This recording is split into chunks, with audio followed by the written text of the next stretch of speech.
Just checking, Marquita. This is Pat. Can you hear me?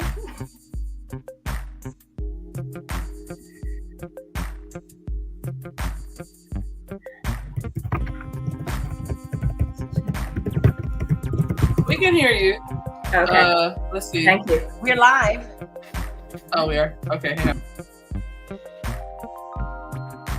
I guess I'll go ahead and start. I do not see everybody's face on the poster, but I'll go ahead and start.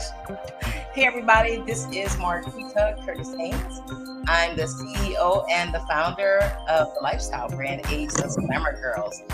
We celebrate women 50 plus on this wonderful ageless aging journey full of its ups and downs and surprises. It's called life, right? Yes. We're on Instagram. We're on. We have a YouTube channel. We're on Facebook. We are on TikTok. We also have a podcast. The podcast comes out twice a month. It's available wherever you get your podcasts from. And let's see what else. So we carry a ton of different subjects, including self-care for caregivers. Everybody seems like someone is either in that role right now, caregiving role, or has been in that role, or about to become in that role. We also have done podcasts on sexual health, how menopause can impact our sexual health. We've done some of the other subjects include broken heart syndrome, how to get your groove back, how to get your bliss back after 50, how to find purpose after 50. You know, you need a community. And this, I just want to say, this is our third, I guess your third event for Ageless Glamour Girls. We had a wonderful book that came out. We just produced a book that came out in December, Ageless Glamour Girls, Reflections on Aging. There's my book right now. I've sold her. I just ordered some more. I've sold her, given away most of them. It's an anthology featuring 12 wonderful, fascinating co-authors, ranging in ages from in the 50s to the 80s. Just sharing their knowledge on this wonderful journey. And they have different themes. Everybody wrote about something different. And trust me, when I say you can relate to it, you can relate to it. Seriously. All right. So now we have, in January, we had our first batch of co-authors. And that one featured the theme community, and stand and touch people, and you know how important it is to be with your community. And so the second theme, that was so good too. Karen's not on here, but one of the co-authors talked about moving to a new town.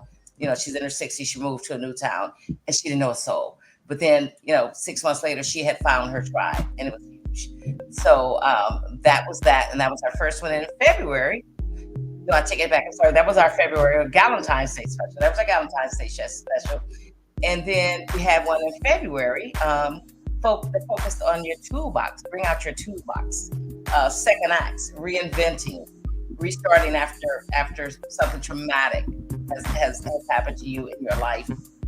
Finding your joy again, finding your footing. And that was so good. And so that brings us to today. This is the last group of co-authors that we're going to feature. There, like as I said, there are 12 of them.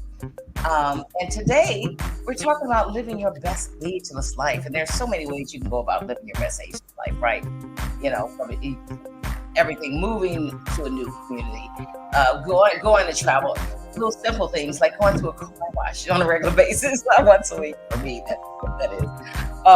So yeah, living your best ageless life. And so that's what the women today will be discussing. So I'm going to go ahead without further ado. So glad you're here.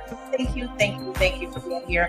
Hopefully you can see us on YouTube, Ageless Glamour Girls on YouTube, as well as LinkedIn, the Ageless Glamour Girls Facebook page, and on my personal Facebook page. So I hope that you guys can see me here. And also throughout the hour, if you don't mind, send us some questions.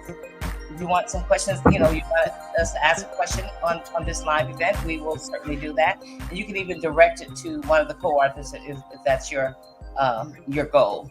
So we're just happy that you're here. So without further ado, we are going to introduce to you some of our wonderful co-authors. Let's see, we have, you know what, before we go any further, I have to say that One of our co-authors is a little under the weather, and so she won't be joining us. And that's Sandy Badash. Sending you so much love, Sandy. So much love. We're gonna get you next time for sure. Sandy, I love it. Sandy's in her 80s, living her best life, and I love her chapter. I love all the chapters of these women. They're amazing, and here again, their stories are so relatable. We'll talk about that more later. So there'll be 3 co-authors we're featuring today. We're going to start out with Patricia. Pat, let me read her bio first. Pat is a storyteller at heart. She's a journalist and spent decades telling other people's stories to national and international audiences at CNN and other news outlets. And she enjoys mentoring young journalists. I love that.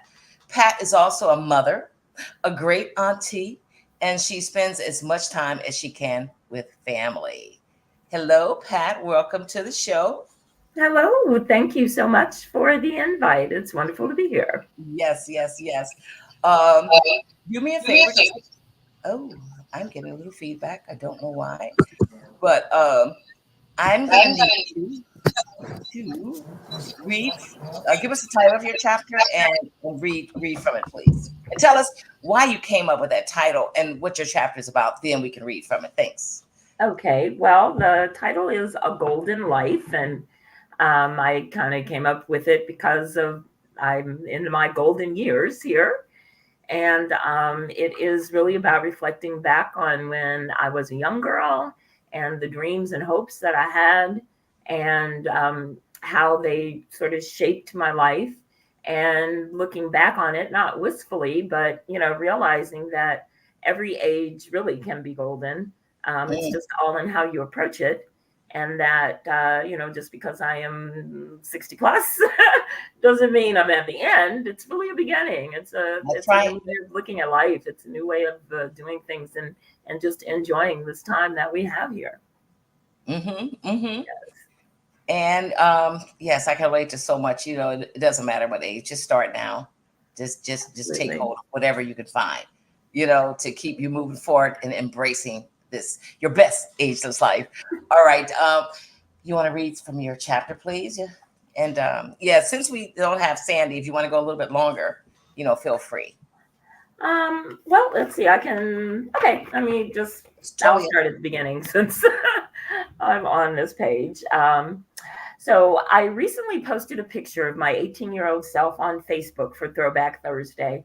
It got lots of likes and positive comments, some of them from people I don't even know, but I could understand why. That picture shouts joy. I had a big, full-toothed smile with my arms opened wide, as if I was welcoming the world, and my chin-length hair was styled to perfectly frame my face. I had an outfit on that I loved, a blue wrap skirt, if you remember those, that showed off my waistline, and a black long sleeve shirt with a sequined owl on the front. And of course, I had a silky black scarf around my neck. It was the 70s, and scarves were the ultimate fashion accessory.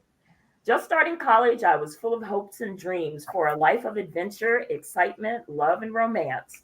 I wanted what most people want: success, fulfillment, and someone to share it all with. I thought those things would automatically come into my life once I was, quote unquote, worthy of them and had proven myself to the world. Unfortunately, my definition of worthy was not something I could ever have obtained. That's because I equated my self-worth with being slim.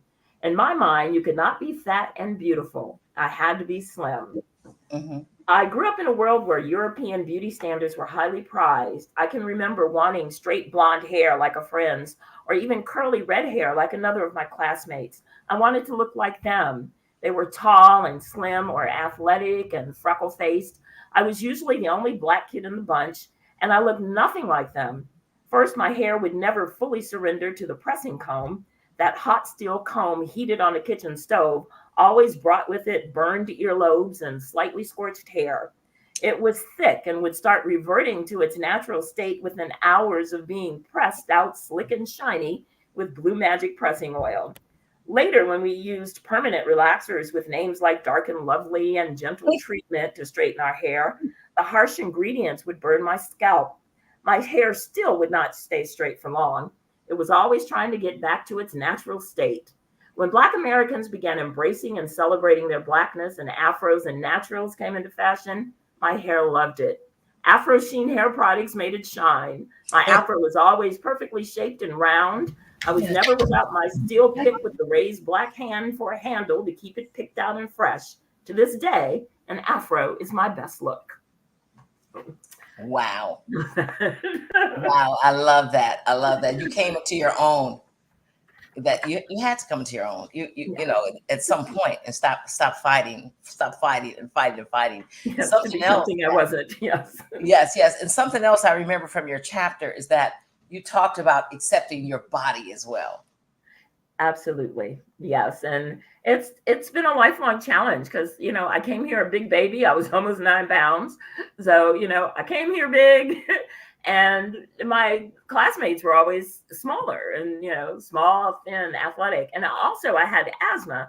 And at the time, what doctors told you with children with asthma was not to let them exercise. You know, I never got to exercise. I didn't get to go to PE. You know, I didn't get to run and rip and play. So that just contributed to it.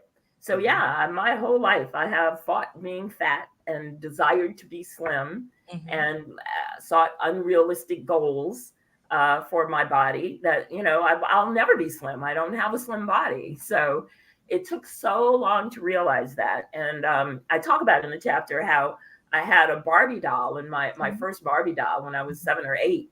And that was my ideal. I thought, oh my God, I want to look like that. I want those bangs that curl down in the front. And I want that ponytail that flips back and forth. Yes. And that teeny tiny waist and those little arched feet that look so great in high heels. So it was a totally unattainable goal. And when I got older, it just really made me sad that was what I was aspiring to be, until I actually realized that, you know, how unrealistic that was and really began to accept myself. Sometimes it was very challenging because, like I said, my dad was in the military. I was usually the only Black kid wherever we lived. And it was hard, you know, to find self-worth. And when you don't have images or anything that even resembles what you look like, you know, when you get teased, I got teased because of my hair. I got teased for being fat. I got teased for everything.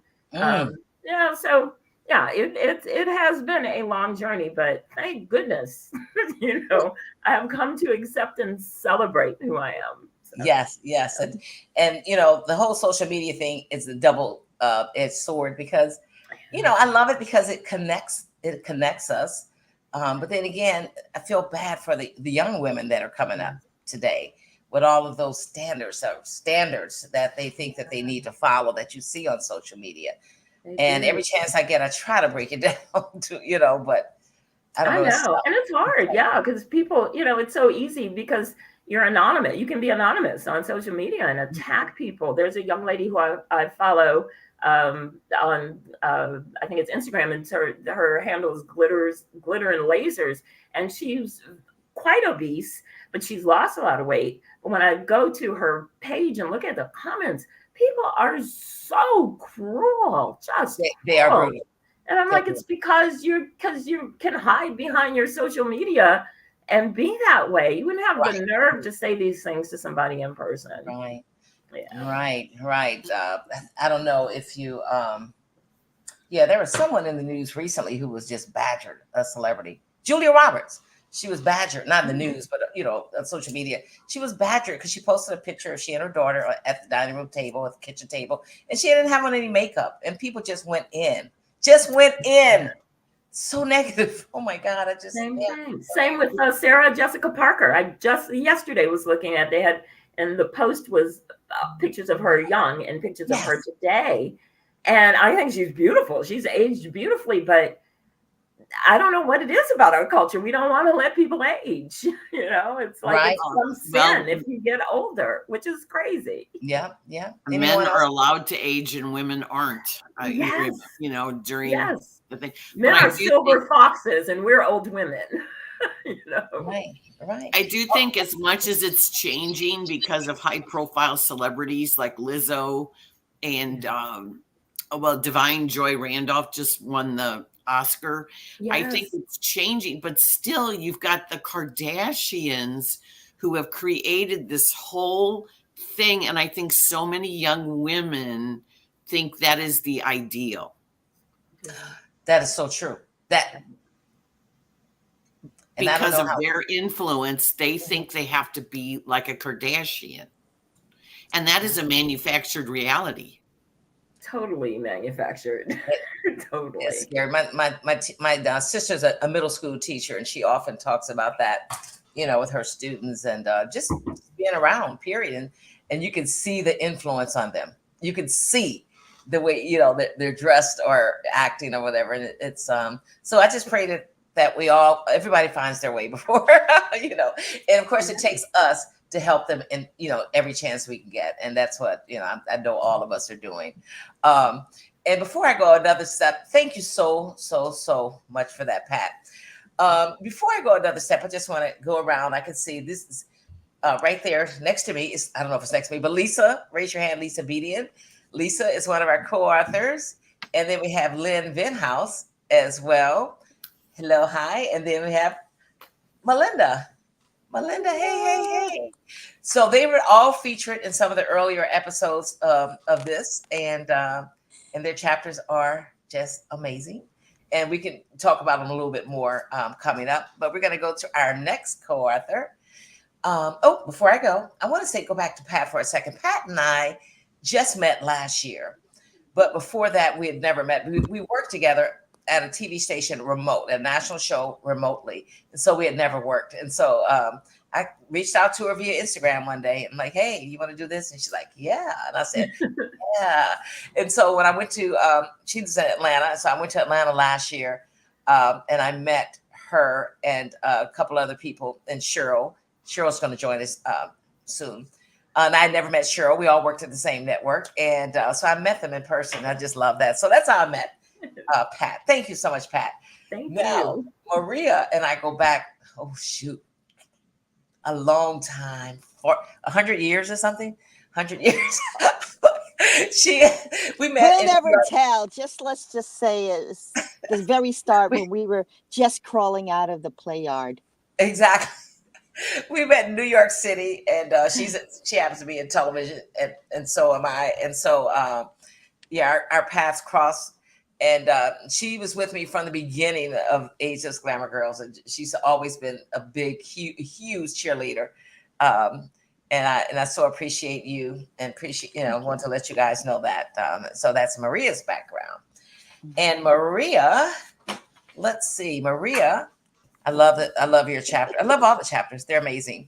So Maria, do you mind, if you can, go ahead and read from your chapter? Give us a title of it and tell us how you came up with that title and why you're so moved to write what you write. And then, of course, read, because you write and then read from it. Thank you so much.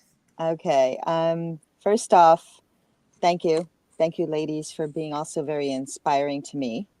I think that because of how we are in this world right now, we don't appreciate the people that have helped us and what I like to call the original influencers. So before I start, I want to pay homage to one of my original influencers. Her name is Doris Fleming. She's my aunt. It's her 85th birthday. Happy birthday! Happy birthday! And she was one of my original influencers because growing up, we didn't have all the great stuff, that we have now. And I used to go over to her house and help her out around the house. And she was going after her master's degree at the time. She was a teacher. And I would go over and help her straighten up and whatnot. But I used to be in such awe of this woman. I would look at her and go, gosh, she's tall, statuesque, she's beautiful. I love the way she dresses. I love the way she talks. I'm like, I want to be like her one day. So I just want to say she's my original influencer. Yes. And so I want to give her some flowers there because of her, I pursued a secondary education and went on to college. Because of her, I always had a standard of how I wanted to handle myself, especially in talking to people. So yeah, each one teach one. So she was my mentor. She was my, and I had to tell her this yesterday when I spoke to her, and I said, there are times where I'm just like, I can't find the words for you because I'm a fangirl. I'm fangirling over my own aunt. So she thought it was very, very sweet. She was like, I was like, I know she was like, and I said, I don't want to sound like a blithering idiot. So with that, thank you, Aunt Doris. We love you. Happy birthday. And I'm going to move on to my chapter. My chapter is called Life Lessons and Observations of a Mother. Yeah, laugh at it because you could take it any way you like. But this is what life is. So with that, I'm going to jump around in my chapter a little bit. Okay. And life throws you all kinds of curves when you're not ready. Think about that for a minute. We would be bored out of our minds if everything in our lives were pre-planned, no drama, and everything just perfect. Well, buckle up, Buttercup, and enjoy the ride. There is no such thing as perfection. We strive to achieve perfection. And to paraphrase legendary singer Prince, dearly beloved, we are gathered here to celebrate this thing called life. My name is Maria Gonzalez, and this is a snapshot of my life. When I was around 10, my sister and I took our family's TV apart. Yes, apart. It was a Saturday morning, and we were supposed to be doing chores. Instead, we were playing, and I was acting out a scene in front of our television. After a few minutes, I had a bright idea. What would it look like if I was on TV? Armed with a screwdriver in my imagination, my partner in crime, my sister Lily, and I dismantled the television and created our own programming. Little did I know that this would be the start of a most fabulous journey. So I'm going to let you digest that one for a moment, because that tells you, yeah, this girl's like out there. Okay, it's good. I embrace my quirkiness. Now that you know a little bit about my backstory, when I sat down a few months ago to write this chapter, I had a lot of beautiful words and testaments about getting to the Middle Ages, which is where I am right now in my life. However, I concluded that I am nowhere near ready to slow down. As I see my friends and colleagues retiring, I'm just getting started with my second act. What did I learn since I became a conscious adult? A technique I call cliff jumping. It's how I challenged myself, whether it was a career decision or something as simple as figuring out how to buy an expensive pair of designer shoes when you're on a shoestring budget. The things that I learned in my life, pretty simple. You will laugh so hard that you will experience a release in your bladder. Think about that. You will sneeze so hard, you will have a release in your bladder. That's right. And if you get momentarily frightened or startled, guess what? Your bladder will release. Right. So be prepared in every scenario of your life with a backup plan. So now, those that know me know that I have children. Yeah. Let's get into this one. I have 2 biological children, and I was blessed to help raise the third. I love them all. They all have 3 different personalities. The comic is the one that keeps you laughing until you cry. Also, there's the one that I call the attorney. He loves to debate every situation. And then, of course, the third is a Spitfire with a heart of gold. Now, the Spitfire is the one that I was blessed to help raise. So life can be challenging when you have you're navigating all these personalities. And it's, trying to give each one what they need as a parent. Baby phase, very easy. You love and you nurture. From toddler to adolescent, you give more love with nurturing, understanding, and setting those boundaries. Now, we are crossing into the border, into the dreaded phase of raising children from teens to young adults. And I know you ladies can identify. No book can help you. Each child is unique. What works with one doesn't work with the other. You may experience periods of elevated blood pressure, and your alcohol consumption may increase. You could go from an occasional social drinker to I need a drink daily. Around this age, your child is trying to explore just how far those boundaries you have laid down can be pushed. Your teen will get their driver's permit around this time, and most parents have gone gray or start to lose patches of hair. With the license comes freedom, a sense of freedom, and to escape from the watchful eye of parents and onto the most challenging of all, the young adult phase. When do you stop being a parent? Never. When do you stop caring and stressing? Never. When are you considered obsolete? Almost immediately after they turn 21. But you are called back into the role immediately after the first big life mistake. Yes, you are the fixer, especially if you are the mom, giver of advice, fixer of boo-boos, and a personal banker with a 24-hour ATM. Mm. And you know, you ladies all know this. You might hate the person who broke your baby's heart for the first time, and then accept that person back into your life when they make up or get married to that person. It's a symbiotic, psychotic relationship that makes you wonder if it's worth it. Well, it is. It's a roller coaster ride called life with children.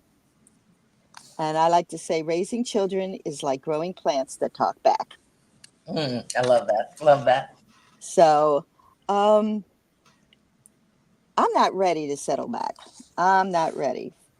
And, you know, one of my friends once said, to live life right, you must look at each day through the eyes of a child, which I think is very important. A new day is another chance to play, see friends, ride your bike, eat a messy ice cream cone on a hot day, and, you know, just basically enjoy things. Who has time to do this? We're all busy. But you know what? It's crucial to your well-being to look up, look around, and truly experience life. Taking time to nurture yourself is vital to your well-being and staying connected to your inner child. So I think that's probably where I'm going to end my thing is, other than saying, I'm not ready for the rocking chair, gray hair, or the traditional grandmother's house dress. I'll be in the dance studio doing the mambo, traveling the world, making new friends, writing, making films, doing voiceovers, video game characters, and living life. So don't wait for someone else to get a clue to present you with the happily ever after. I'm going to go make my own. I hope you make yours. Oh, I love that. I love that. So much to unpack here. Yeah, But it is. so much to unpack here. But going back to what you said about dancing, Yes. you know what? And I did not say this in the beginning. You know, her bio. She's an accomplished TV and film content creator, producer, writer, voiceover artist. Her second act, part of she has like 3. And published author. Yay! She loves to travel and experience other countries and cultures, and is also a fun-loving wife and a mother of humans and furries. But now she's also a competitive Latin ballroom dancer, and that's what Yes. she just mentioned. And you should see her out there. And it's like I love it because you just started ballroom dancing when? I think it was about close to 15 years ago. Put it Okay. this way, my partner that I'm dancing with, he wasn't even, I couldn't even buy the man a drink when I started dancing with him. Oh He my was not legal. He wasn't even legal. Okay. And we laugh about this a lot. And Juan is like, you know, great friend and teacher and colleague. And him and his wife, when I started dancing with him, he wasn't even engaged. He was just dating the young lady. And now they have 2 babies, one which was born about 2.5 weeks ago. So it's just been a lovely way for me to transition. And we have a lot of fun laughing and just carrying on. Since I started ballroom dancing, it came about like kind of a crazy little story. I actually blew out my cartilage ligament when I was in college fencing. And it was in a big tournament for the Olympics trials. And I blew out my knee, not to my, you know, it was an accident. And what happened was, okay, I got the surgery and then years passed and life went on. And I accidentally fell down a flight of stairs, twisted my leg around. And when I went to the doctor, it was like crazy. I was, went to the doctor and he was like, you have no knee left, sweetie. I'm like, what? And I'm like, I'm walking around in heels, boppity beepity beep, you know. And he's like, you have no knee left, sweetheart. You need to get a knee replacement. And I was like, I had did all my research and going, I I will wait until they can make me construct and, build my own with my own material. Right. Well, didn't happen at that point. So I wound up and I was recuperating, and I saw this little tiny ad in our local newspaper, and it was talking about ballroom coming soon. And I'm like, oh, I gotta do that. I went back to the doctor and I go, will I be able to dance? Because I was a big club baby. I'm sorry. Will I be able to wear heels? No, I'm sorry. I was like, oh, hell no. This is not my life. I'm like, oh no, I just can't. I just can't. And so I used that little ad, and I called up. They weren't even open yet. They were still building a facility. And I said, when can I come in? What are the requirements? At this point, I'm walking around on a walker. Okay. And I'm like, okay.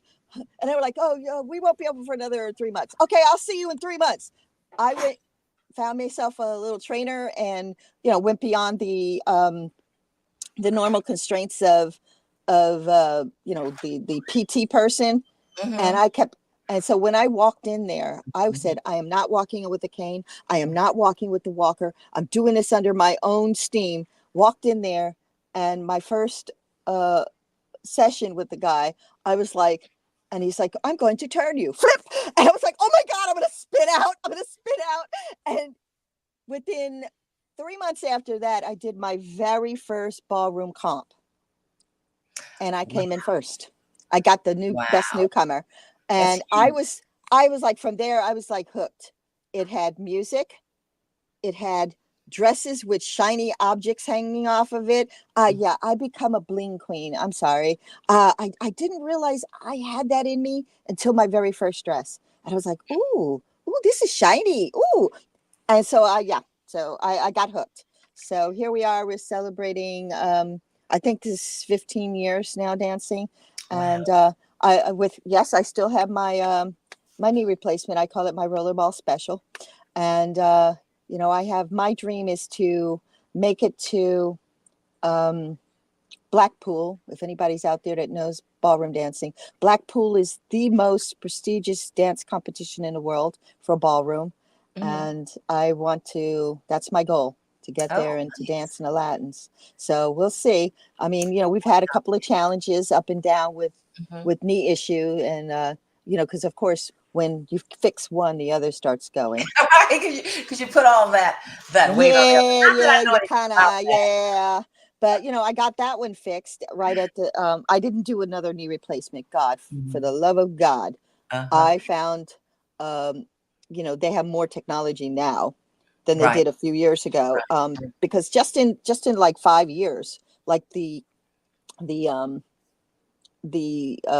advances medically have been like amazing. So mine, I felt like a piece of laundry on the second knee. They took and extracted my own stem cells, spun them out in a little hydro, whatever that thing, and then put them back in there and grew me a new cartilage. I was like, oh, thank you, Lord.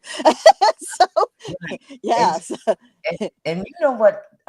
Everybody who has a knee replacement, because I know there are a lot of people out there who are scared to get the hip and knee replacement stuff. But I remember somebody was going through physical therapy right now, and their doctor said that everybody he knows, after they've had the knee surgery, knee replacement, wish they would have gotten it done much sooner. Just saying. They're like, they have a new lease on life. Oh, I can run after my grandkids now. I can go golfing now. Oh no, I am all for it. Just do your due diligence, because do your due diligence. But I preferred my natural, let me take my own. Because it feels more natural. Like, one thing they didn't tell you when they did the knee replacement, and I've heard lots of horror stories from other ladies that actually got them, and they're really heartbreaking. But the thing don't discourage anybody from having knee. No, I'm not discouraging. Do your due diligence, because it's not for everybody. And you mean the process that you had? The process that I had. Now the other process, there are more other ways now. I mean, find a reputable doctor. Stem cell. There's so many different layers of stem cell, but I found using my own stem cells worked the best for me. So that's the process that I went for. Oh, okay. So like yes, so everybody who I know personally says that too. Wish they would have done it like years ago, because it But does give a lot of people a new lease on life. right, but the other key to it Disclaimers. is even if you do get a replacement, hip, knee, whatever, movement, movement, movement. Do not stop your movement. That It's is so very true. important. Whether True. it's dancing, walking.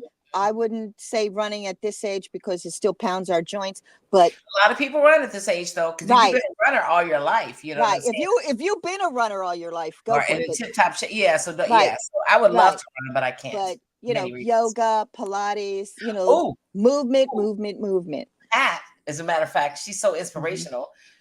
If you follow Pat, all you see every day almost is Zumba. Here I am. I love it. She's in Zumba. She takes Zumba class and she posts on her social media almost every day, and I love it. Right. So And it's that's all movement, and find the activity that you enjoy so that Right. it doesn't feel like work, whether it's bicycle riding, whatever. It's Right. just all about movement and finding your Chair joy. yoga. Chair yoga. Oh, chair yoga is all of that. chair yoga, wall Pilates, wall Right. yoga. Wall All of Pilates, this stuff right.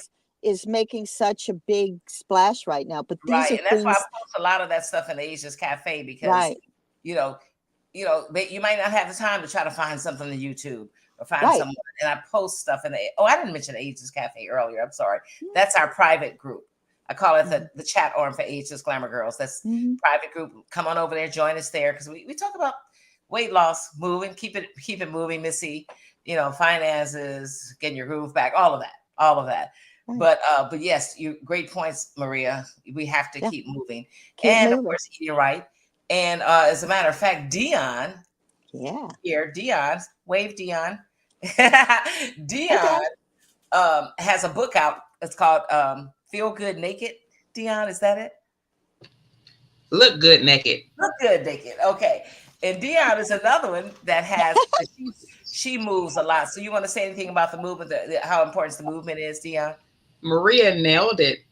I teach Silver Sneakers, which is a fitness and wellness program for those that are 65 and over. And my oldest client is 96, and she still mows her own lawn. She still drives to class. Oh my gosh, I love that. And it's all because of movement. So I love it. She inspires me every day. And Maria, your story is wow. I love that. I love your personality. Thank you. Love it. You said black. What is it called? Black ball. Black. What is it again? The dance competition. Oh, Blackpool. Blackpool. Blackpool in England. I'm sending positive vibes. You're going to be there. You're going to be there.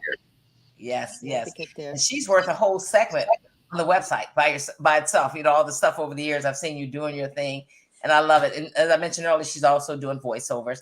So it's all about embracing where you are and trying new things, and giving yourself lots of grace, lots and lots of grace if stuff doesn't happen.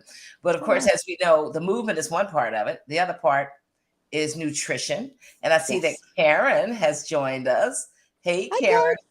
I mentioned Karen earlier when we talked about the Valentine's Day special, because she's the one who had moved to a new town and didn't know anyone.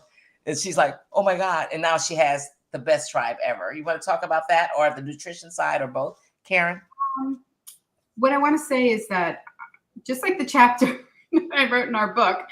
And what's the name of your chapter?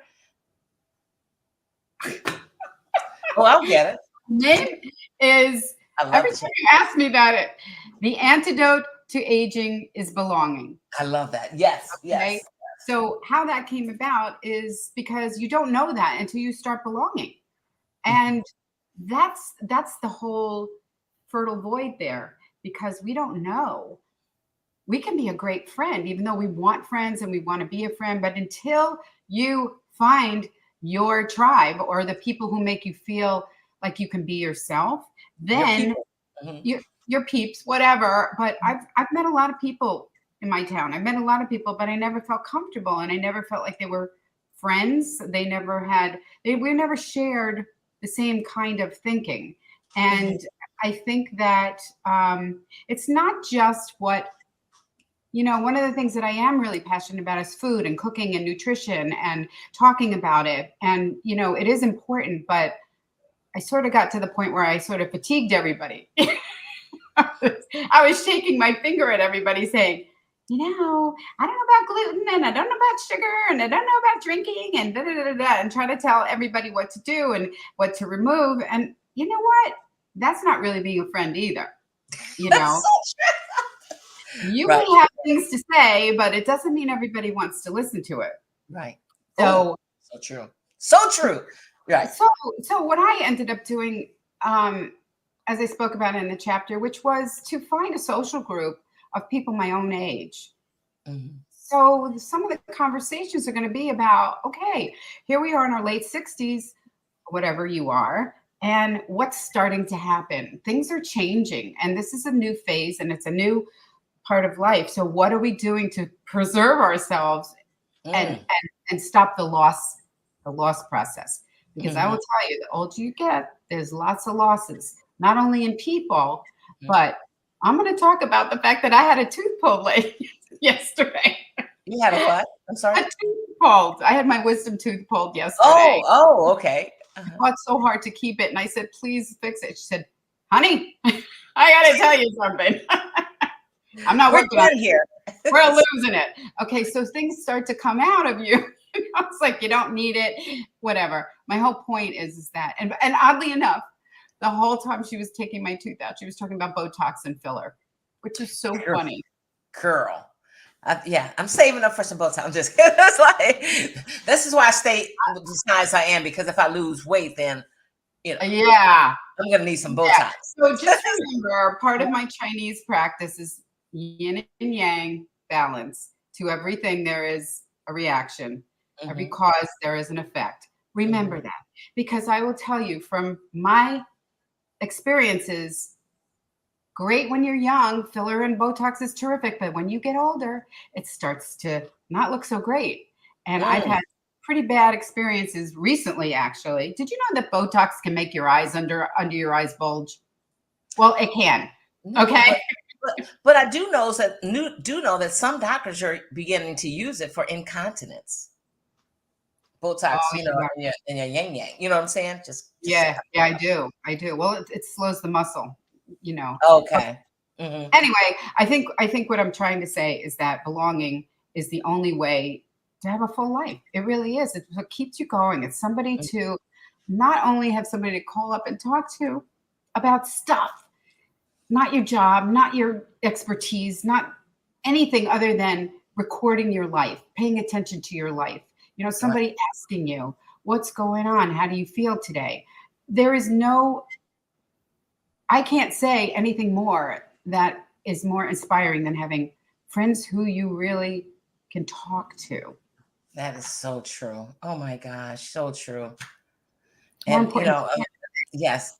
And those of us who are in relationships, it's like you love your mate. And then I see people always say, oh, I married my best friend. I'm like, my mother was my best friend.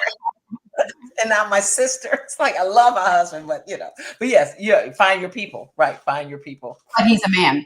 I'm sorry, but he's a man. Different. Right.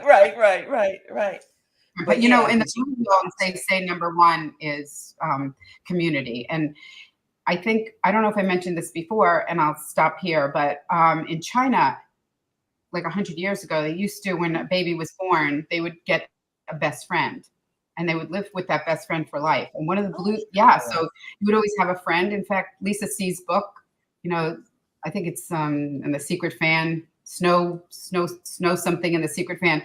She talks about having a best friend and how their lives recorded each other's lives, and they met up periodically and like sisters. I love that. Oh, it's a wonderful book. I loved it. And anyway, in the Blue Zones, one of the key factors in living past 100 is to have community. Community. How many people do not have purpose in their life? Exactly. And that's why, Karen, I'm always telling people, if women older than you or your same age and they have no family, please check up on them, call them, take them some dinners, we have to stay connected. So important. So important. So, Karen, I'm so glad you found your tribe. I love it. And you're thriving and living your best ageless life. I love it. I love it. That's a recipe for life. That's my nutrition. Have friends. I love that. I love that. One Let's of see. the- We haven't heard from Lynn and Melinda. Who wants to go? Well, I'm sorry, I didn't mean to butt in at all, but No, what I want you to butt in. what I love about this group is that you are all living in the present. Mhm. You are not living in the past, because I have retired friends who talk in the past. They don't talk in the present. And I thought, as I'm aging, because I'm 69, I don't want to talk like I'm in the past. I want to still be doing things. And I'm still working, and people are like, oh, you're still at it. And I'm like, well, I'm very grateful to be at it, because, I mean, it's a choice, right? But also, I think a lot of us want to be active, and you want to exercise your mind and your body and your spirit. But that's what I love about this group, is because you're all unafraid to take a risk, to take a new chance. And I think if we can inspire people to do that, that is just a gift. It's a wonderful thing. So true. No, I love that. Thank you. Thank you so much. And someone is mentioned earlier, it just takes one person. But yeah, I love to think of this as a community where we do those things, and we're about to add a lot more layers to it, everyone. So, and these women, oh my God, these women, it's nothing but God in the universe put me in touch with these women, because some of them I've never met. I still have not met Dion, who is one of my Insta friends, and a couple other people who are not here were my Insta friends, and we haven't met. Syriaca is one of them. And what a blessing, because Dion and I follow each other on Instagram and, support each other. And so when the book came along, I'm like, let me reach out to Dion and see if she wants to humor me. And I am so thankful that you did, Dion. So thankful that you did. And let me tell you guys, when I tell you these chapters are phenomenal, because you can see from what they're saying and their personalities, oh my God. And one of the questions I was going to ask everybody is, where do you find your joy? But then I see that Melinda's here. Melinda's chapter is all about finding one's joy. Right, Melinda? You want to talk about that? Your chapter? Yes. The first thing I wanted to say is that I'm very thankful to you and to every single one of these Ageless Glamour girls. Oh. I am so inspired by each and every one of you. Honestly, I can't wait to meet every one of you and just get to know you better. The stories, and they're all different. And they're just amazing. And we talk about a gift to other people out there. Every story here is a gift that people should at least hear about. Really. Now, as for finding joy, my chapter was called Finding Joy. It was really in retirement. That part got edited out, but it's still Finding Joy. Interestingly enough, I'm in the throes now of having a very sick kitty. And I do a lot of crying. And I say to myself, but I'm all about joy. My cat is like, wasn't able to have children. So my nieces, nephews, and my little cat has been really a comfort to me for a long time. And I'm sure those of you who have pets and love pets understand that. And I'm not like anybody else. A lot of people have to let their animals go, and I'm struggling with it. But I found myself saying, but I'm all about joy. Where is my joy? I have to find my joy. There has to be joy in this. Even though there's grief, there can still be joy. And that's what I'm going through now. It's going to be, I've already started journaling. I've already started writing my thoughts about this. But I'm trying not to look at the glass half empty or empty at this point. I'm really trying hard to look at the beauty of the relationship that I've had with the cat. And then I think about finding joy in grief, finding joy in the times that are difficult for people. Mhm. We have to try to look for the joy through all that, because life will have, as someone said today, it's a roller coaster. We have our ups, we have our downs. Not every day is going to be just, filled with elation. Mhm. We have to take some of those blows as part of life. Mhm. But through that, I do have to tell you, it's a struggle. It's a struggle to be joy filled, though there is joy, if that makes any sense. Totally. Yeah. And that's good for my writing. It's good for me to grow, and I think it will be a good thing to share for other people. Mm. To let them know that it's just part of life, and that if you can just get yourself through whatever pain you're feeling, you don't have to sit in pain. These Mhm. are choices, and so Mhm. that's what I'm going through now. Oh, and what a cute kitty. I love your kitty cat.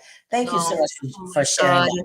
that. And she sits right with me, and she knows. I mean, she knows. She You knows. know. Oh my gosh. And the beautiful part of it is that I'm able to journal, Mhm. and when I write, I just write. I don't plan. It just kind of comes out. Right. I gotta And I start just write that. and write and write and write and write. And then when I Yeah. end, it's usually a prayer or a psalm at the end Oh, of okay. my writing. A lot Oh, of my deepest writing is like that. yeah. Very I like spiritual.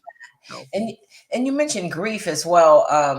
As you may know, I mean, the whole thing about grief is more than just losing a loved one, right?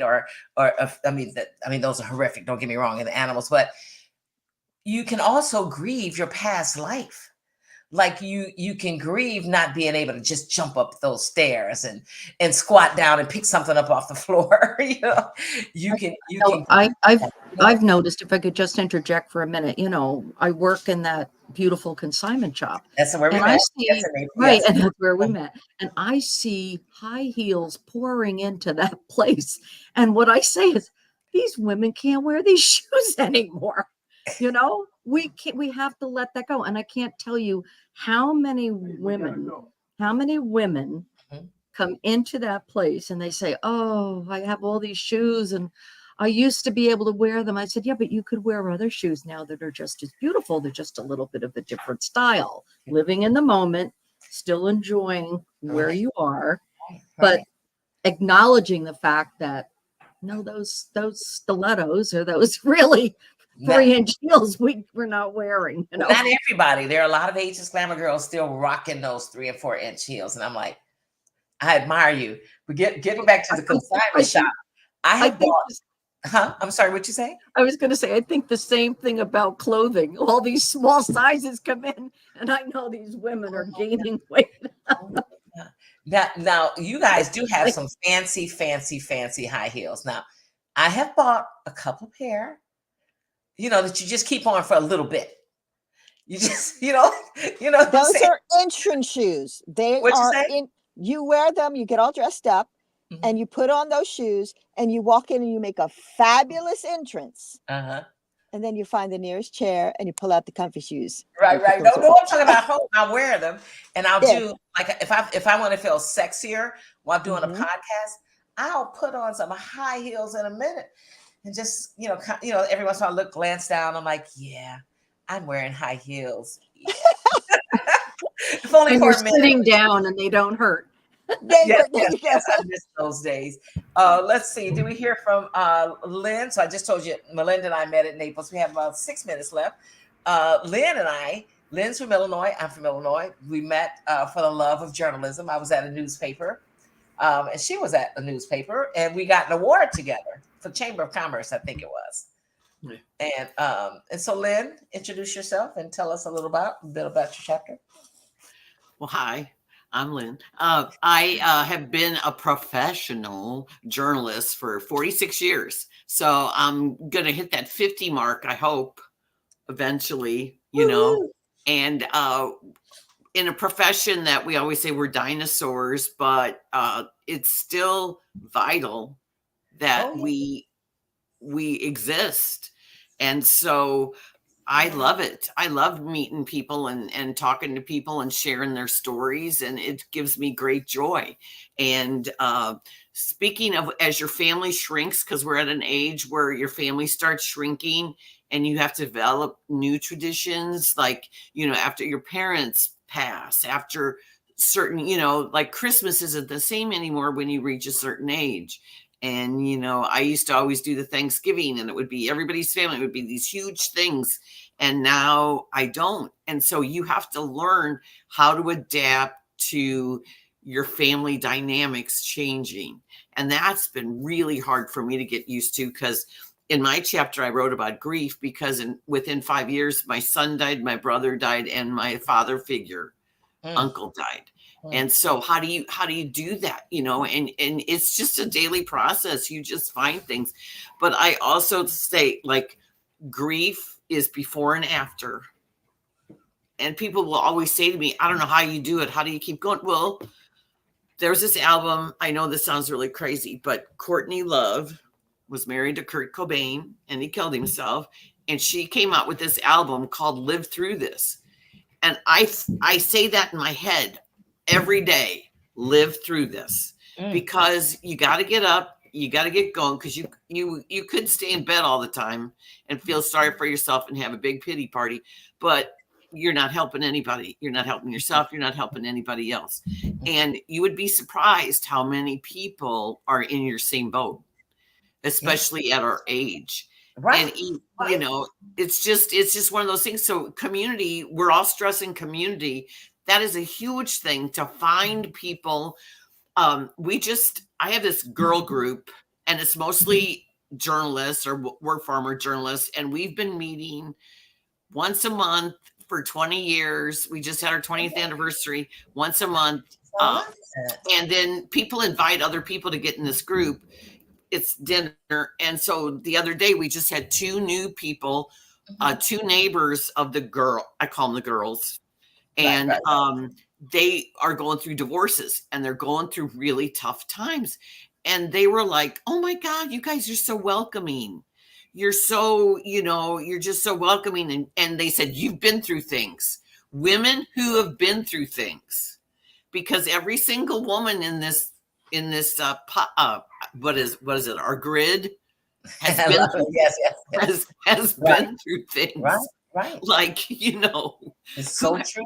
And so I think that when you admit that, like, that's what I love about your chapter, Maria, is you were just saying, you know, get over not being perfect, you know. Oh my God. You reach these things, like when I was 33, and like what Pat was saying, when I was 33, I thought, why isn't my life more settled? Why isn't my life more settled? Why is this, you know, you have this picture in your head, like when you turn 21, when you turn 30, when you turn, and then now it's like, I don't feel like I need to slow down. I feel like I am getting started. That's right, girl. We are.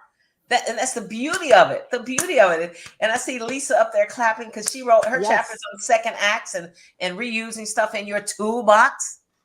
It's like, right, Lisa? It's like, oh my gosh. Right. Absolutely. And right now I'm actually teaching a class at Lindenwood University, and I've got these students who actually are coming to class, which is a big deal. But we talk about things, and I relate stories from my career and whatever.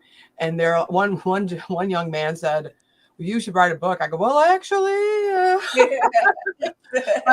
but when you talk about that, and you look at all the things that you've heard just today from everybody, it's like, oh gosh, I love what you're saying, Lynn, about let's talk about the future. Right. Let's not even talk about today. Let's talk about the future. And maybe if you're looking at, I know the holidays are a long time from now, but maybe if you're looking at, just think about those people that you meet along the way over the next few months. And if you do have a holiday gathering, or maybe you create a holiday gathering just for this kind of fellowship and this community that Karen talks about building, and how much fun you can have at that and planning that, instead of feeling awkward and, well, you know, and maybe that's the opportunity that you don't have to make mom's recipe for green bean casserole because nobody likes it anyway. So why are you making it?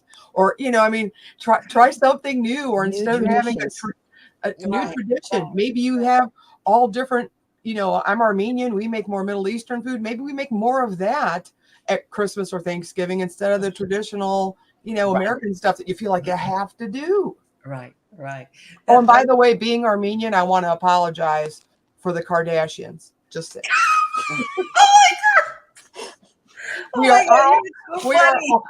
We are all obviously not like them. Just saying. At least this was the first Armenian I met, and then I figured out the IAN thing on the end. I'm like, okay, I get it. So yeah, so she's really big. Oh my God, you're welcome. And when you talked about the dishes, I remember growing up, and like a lot of mothers, my mother, Christmas dinner was huge, and we would be up until like 3 o'clock in the morning cooking the cakes. And, she would have cooked already 7 in advance, of course, but, she had to do some more stuff. And then my sister and I would be so tired. And then what happens at 6 o'clock, the alarm goes off, right? Oh, you have to make sure that the rolls are rising. And so, and so I remember my sister saying years ago, she says, when I get married and have a family and for holidays, we're going to have some sandwiches. And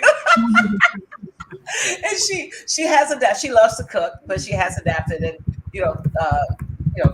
whatever. But she'll buy some ready-made stuff. And some people are like, "Don't you dare buy ready-made something for Thanksgiving, Fresh Market or Whole Foods or whatever." I'm like, "Are you crazy?" That's the world we live in now. So you keep adjusting.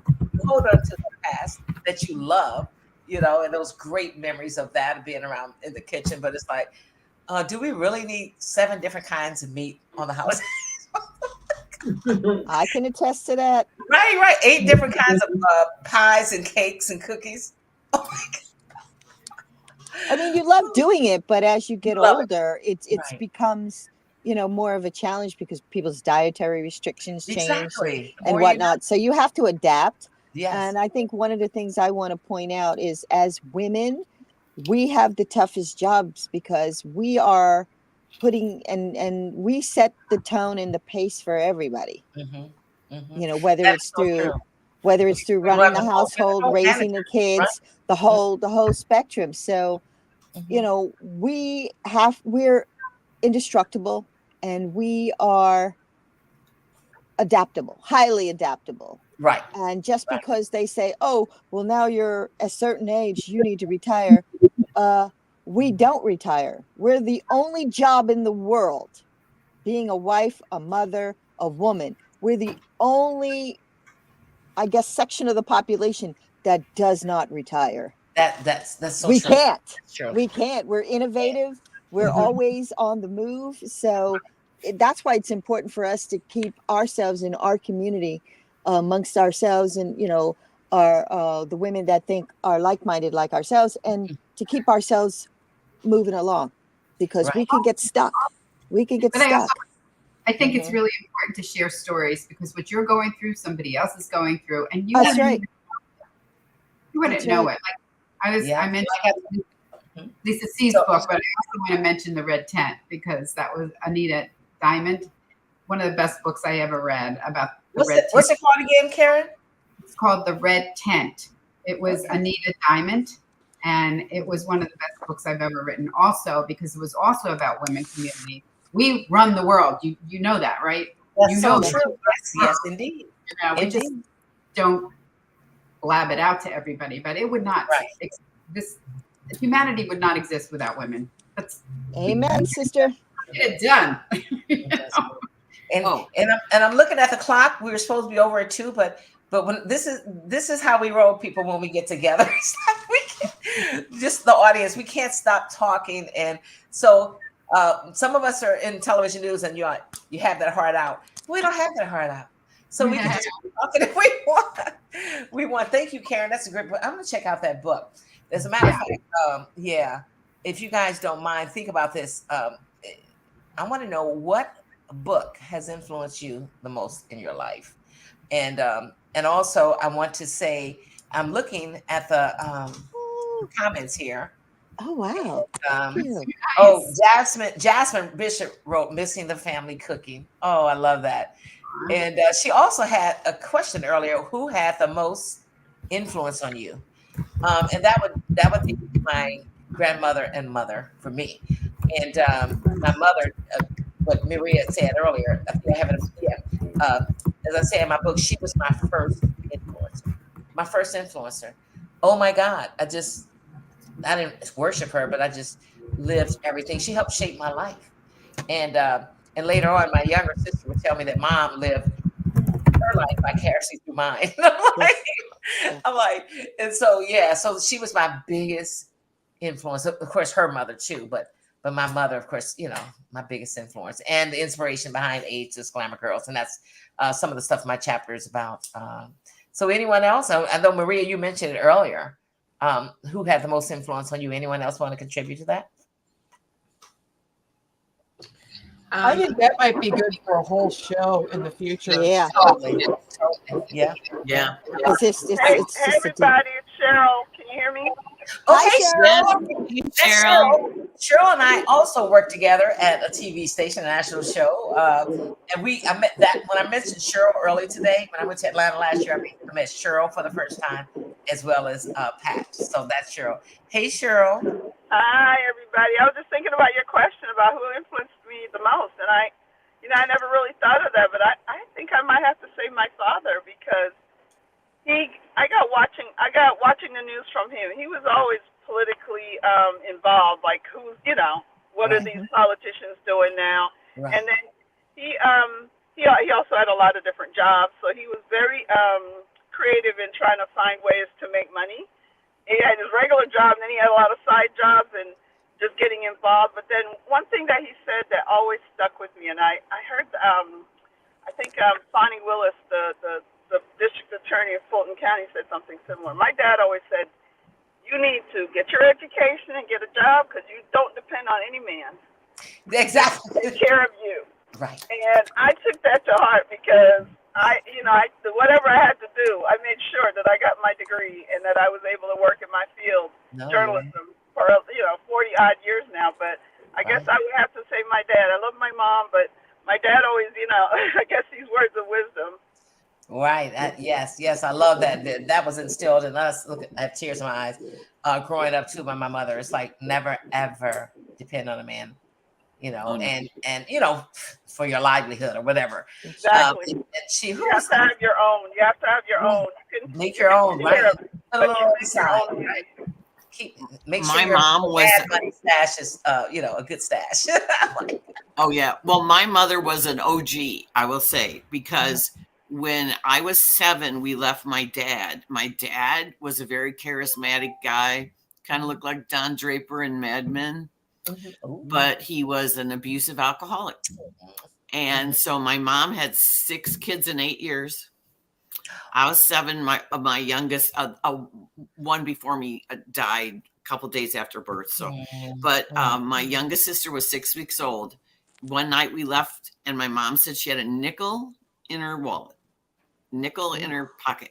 And my grandparents had come by, and they said, "You're coming home with us." And had we not, I don't know what would have happened. But my grandfather told my mom, "You don't have to work for a year," because Mary Claire was 6 weeks old. So when Mary is a year, you can find a job. Well, nobody wanted to hire her, because this is 1963. Yeah. This is 1963, a woman with 5 kids, single mom, and nobody wanted to hire her, but she did. And she worked. My mother worked so hard. That work ethic that my mother had was incredible. When I was a freshman in high school, she got hired at Anheuser-Busch, and she worked there for 25 years, and she loved every single, not every minute, but of course, she just loved it. And at that time was very good to her. But my mother, one of the things about my mom, she did not complain. She might have complained to somebody else, but she never let us kids know. And because we were the only kids in grade school, because I went to Catholic school, that had divorced parents at the time. And so we were looked upon as, freaky weirdos, like white trashy type people, like, oh, you guys are poor, and that kind of thing. So, but my mom was always this welcoming, comforting person. I mean, just what she went through by herself, I just can't even imagine what she went through. But after she died, she did smoke like a chimney, and she died of lung cancer at age 70. But at her funeral, somebody said to me, she always made you feel better. When you were in a room with her, she made you feel better. And I thought, that is the most beautiful thing I've ever heard about my mom. She always made you feel better. And everybody talked about how it was pleasant to be around her. She just didn't complain. She just had this, because everybody always asked, like, well, how? And I said, well, my mom was like the eternal optimist. She had so much adversity in her life, but she never let it define her. She and her life was her kids, you know, and she went to everybody's games. She went to all my plays, you know, she just was that. But for somebody to go through what she had at the age she went through, I'm just in awe. I'm in awe of every woman who was told no. You can't do this, whatever, and they did it anyway. And look at him. And she's not famous. She's not getting a biopic written about her or anything. But she was one of those women that you look up to, because we stand on the shoulders of giants. When you tell young women what other women went through in the past, they're in awe, because they don't realize how things were in a workplace. Look it up. There's this great documentary. Look it up. I think it's on HBO. I think it's on Netflix. It's called 9 to 5, and it's the inspiration behind the movie. And it's about the real working women in the 70s who got things going, who got those sexual harassment laws passed, who did the equal pay. Huge. I mean, even though we know, but what I'm just saying is, there are so many women. There's a lot of documentaries about women who've accomplished a lot, but there's a new Netflix movie on Shirley Chisholm. It's good. Oh yeah, I did hear about that inspired. And I just saw the Cher show. It's a Broadway musical, and Cher is 80. I love her. Does anyone know her to get her on the podcast? Oh, sorry. I know. She has a remarkable story, because she had to remake herself. She had to because men ruled her life for so long. Wow. And took advantage, like Cher contract. was Armenian. Cher was Armenian. There you go. Her name is Sherilyn. I did not know that. I love these fun facts. Her maiden name is Sarkeesian. IAN. There you go. That's right. And so it was so fun, because it was a lot of people, and she's 80, and she's still, so there's so many people that are inspiring, and you all are inspiring. But I wanted to share my mom's story, because it's just, and when she died, one of the memorials was we said the Violence Prevention Center, and somebody said to me, "Oh, that's really brave of you to put that out there, because your mom." I go, first of all, it shows other women that it's not, it can happen to anybody, any walk of life, any economic, and I've actually done a lot of articles about help, domestic abuse and stuff like that. But also I just was like, why wouldn't you say that? Because when my mom in 1962 was trying to leave my dad, there was no such thing as Violence Prevention Center. Right. Back then. Right. Thank God there's so many items in place now today to help, as much as it can. But it still happens. She wouldn't have even been able to get a bank account on her own at that time. Right. No. People don't realize it. Oh, I know. I read something. Oh, I'm sorry. I didn't know. But I was just going to say, she taught me how to, she always believed that you could do anything you wanted to. Like, you want to go to college? I'm the first person to graduate from college from my family. Same here. Go ahead. I'm sorry. I interrupted, Maria. What were you going to say? What I was saying was that I read something recently that said up until 1979, 1980, women were not even allowed to have their own credit cards, buy a mortgage. So it's not that long ago, ladies. that Couldn't have a credit card. women didn't have rights. We were chattel. We were just like, we couldn't exist without a man. Exactly. You needed a man to help you a mortgage. You needed a man to put you on a credit card.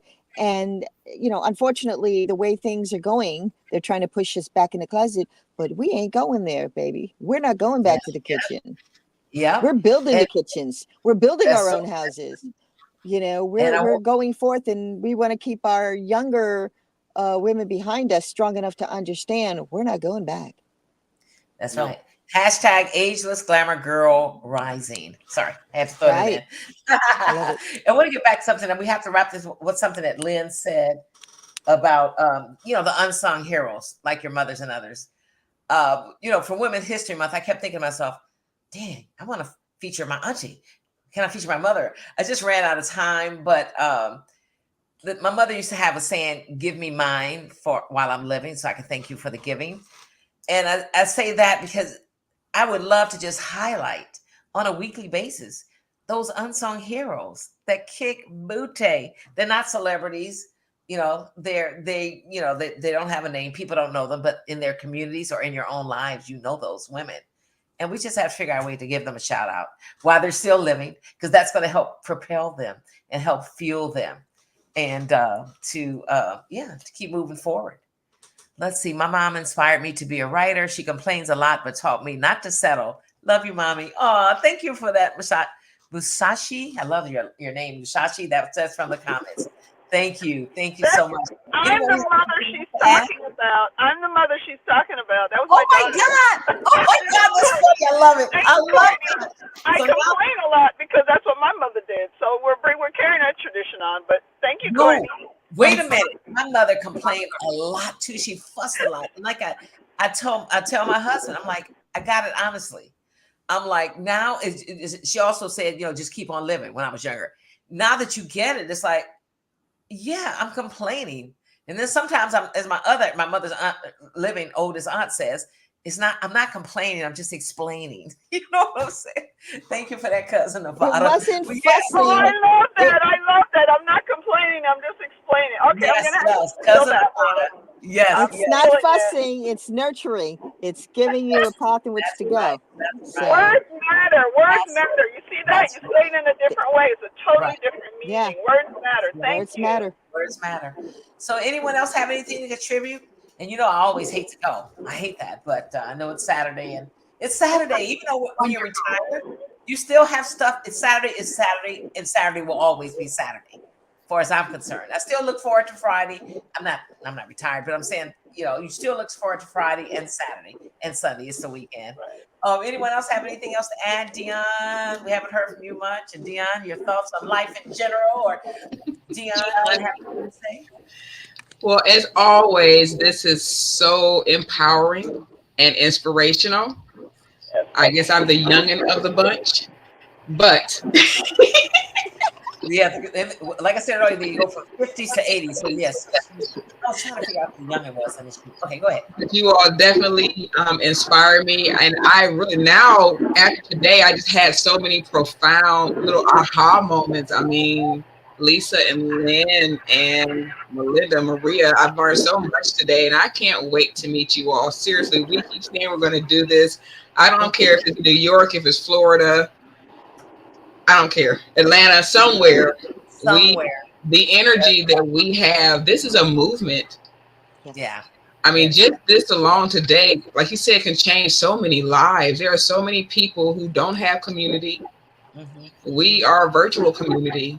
And like you said, we're just getting started. I can't wait to see where this goes. Yes. And I love that. Thank you so much, Deanna. I love that.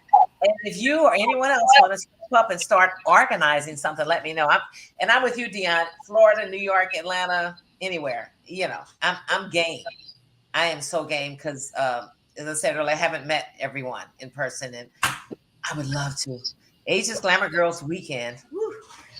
From Thursday, a retreat. Let's have a retreat. Retreat. Okay, just whoever wants to organize that. Let me know. I was just thinking about that. A retreat. Oh wow, what a great idea! Great idea.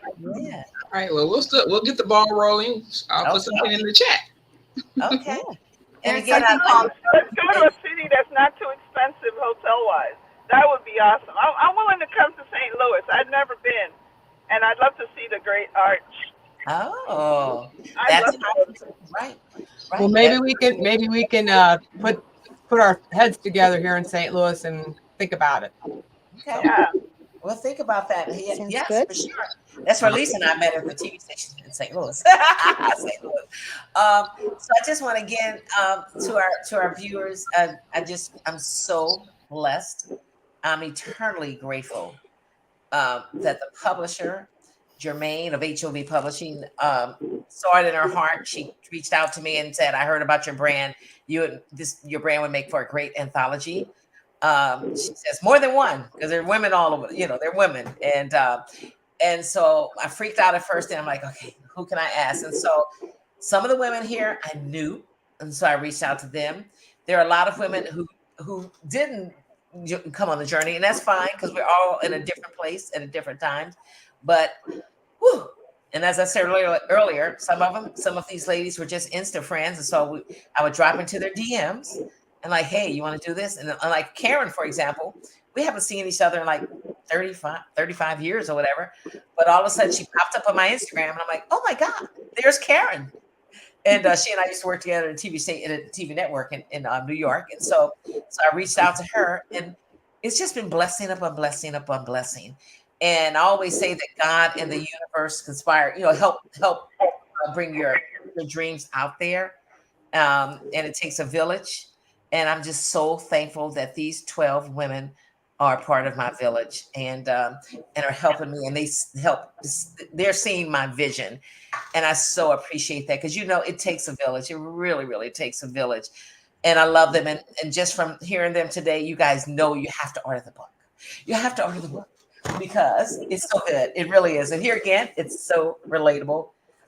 Here are the co-authors on the back of the book. Yes, as I said, Sandy would have been with us, but she's under the weather. And then Aaliyah had technical issues. I feel terrible about that. She couldn't get in.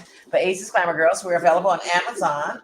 And, you can order it on, go to Barnes & Noble and order it in other places too. And we're working to do a second volume. So if anyone's interested, email us at info@agelessglamourgirls.com. I have to go in for that, right? Again, this is the Ageless Glamour Girls brand that celebrates women 50 plus, and help them navigate this wonderful, fascinating, challenging, ageless aging journey filled with ups and downs. And we have an Instagram page. We have a Facebook page. The private group is called the Ageless Cafe. Please come over and visit us there. Not visit us, but join us there. We're on TikTok. We have a podcast that comes out twice a month. And typically after I have these meetings like this, I will bring on the featured co-authors on the show for that podcast. And if you have an idea for a podcast, if there's someone special that you want to see on the podcast, or if you yourself want to come on the show, please drop us a line at info@agelessglamourgirls.com, info@agelessglamourgirls.com. We cover everything except politics. No politics allowed. But otherwise, tell us about your aging journey.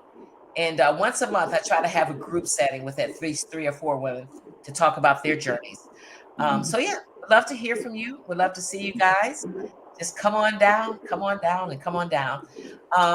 again, ladies, thank you so much. Thank you, Marquita. Thank you. Thank you. I just feel like I'm missing something. Thanks, Marquita. Thank you. And all right, viewers, it was great talking to you and meeting you, and we'll see you again. I feel like I'm missing something, but I sure hope I'm not. I think I have everything. I covered everything. But anyway, get that book. It's a fabulous book. Look at these women. You heard some of them, co-authors. You hear their stories. They're freaking amazing. They're inspirational, motivational, all the things. And check us out. Maria, you had something to say? Yes, I just wanted to say thank you to all of the ladies that were chiming in and adding comments and asking questions. We love you. Thank you. And tell a friend and bring them the next time. That's right. We all get together. That's right. We love. Thank you so much for your support and love, everybody. Thank you. Thank you, Tina. She enjoyed the show. Yay! We're gonna put it up on the YouTube channel after. So. All right, Bye. everybody. Connect Bye, soon. everyone. Love you guys. Love you guys. Bye-bye. Stay on the upload. That's right. Stay on. Stay on for a few minutes. We're going to end the live stream. Always staying on. Bye-bye. Ah.